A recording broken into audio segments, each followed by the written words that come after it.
give Tulane a lot of credit for being disciplined, trying to execute to the best of their ability. They challenged us. I would not want to take anything at all from Tulane, but I think we've played 11 games, and I think this may be the first one where we just weren't ourselves. We turned the ball over far too many times. We just weren't ourselves.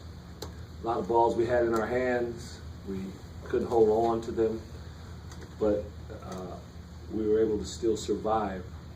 It's been a long, and I'm not making excuses, but it's been a long couple of weeks when we talk about finals and different practice times like I talked about before.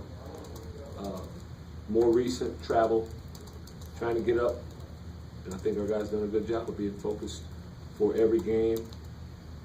We know that tomorrow we're off for a couple of days. And, we would have liked to have taken a couple of days off if we could have this last 2 weeks with everything that was going on. But other than the 1 week when we had finals, kind of the nature of the schedule, you're playing every 3 days or so, and we couldn't really practice the way we would like to practice, and it really showed. We were kind of playing on offensive fumes tonight, and a little bit like that against Oklahoma.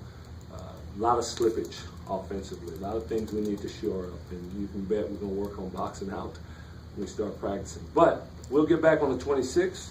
Our guys will be fresh with a couple of days off. We'll prepare from the 26th, play Stony Brook and start league, so we will be able to get back playing the way we know we're capable of. But in spite of it all, I'm still proud of our team to accomplish what we've accomplished at this point, and I'm not going to let our performance tonight take away from that. Jannard was fantastic in the first half. It seems like he's taken a pretty big step the last couple of games. Yeah, Jannard was really good. He was assisting. He was rebounding. He was playing very well. Let me say, Jannard Giroux's complete arsenal was on display in that first half.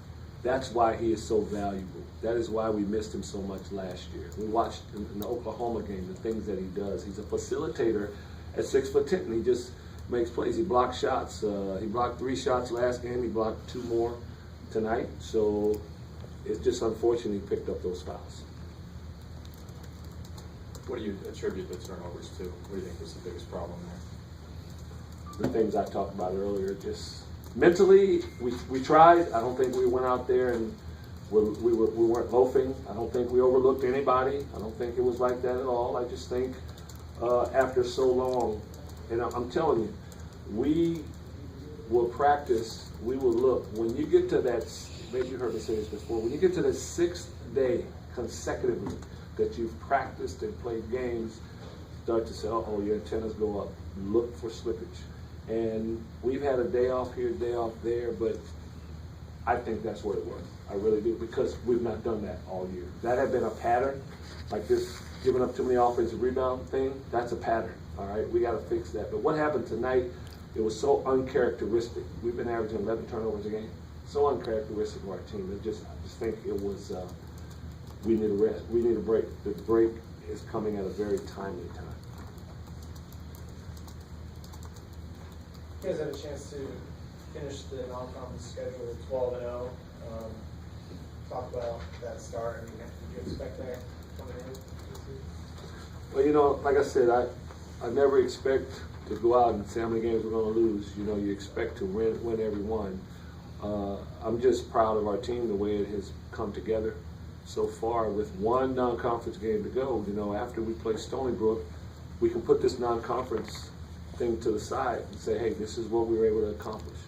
And again, that's why I'm not going to let the way we played tonight, interfere and disrupt what we've been able to do in this non-conference season so far. Because by and large, the big body of work, I think our guys have done a nice job. I will say this too.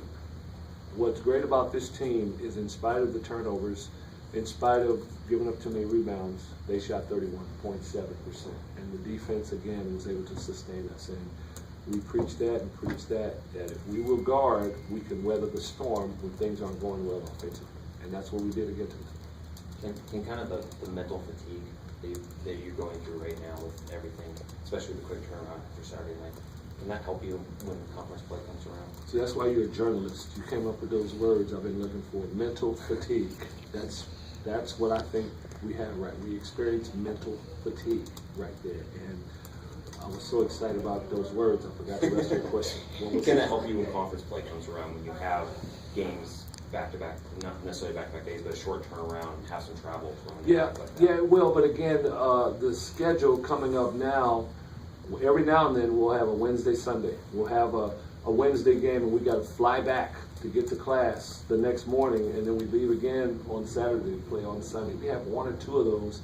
That'll be a situation more like this that maybe we can draw from. But that's the only thing. We don't have exams. We don't have other things that are going on that could create that mental fatigue.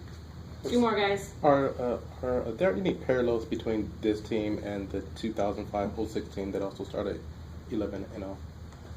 I don't think so. Yeah, I think they're two different makeups.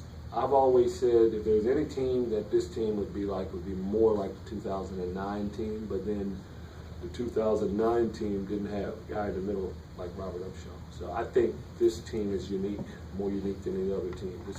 Has its own identity. I don't know if we can compare it with any other team. And is there just anything to a streak like this? Do you just keep doing the same thing? Do you do all of that superstitious stuff? Do you wear the same underwear and things like that, or do you? No, I don't do the superstitious thing.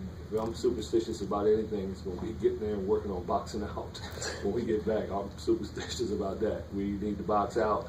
We need to get our offensive precision back. We don't have that right now. Like I said, we're playing on offensive fuel. So in terms of doing things to continue to maybe keep this going, I look at it as things we got to get better at. That's what I say. Thank you, Coach. No other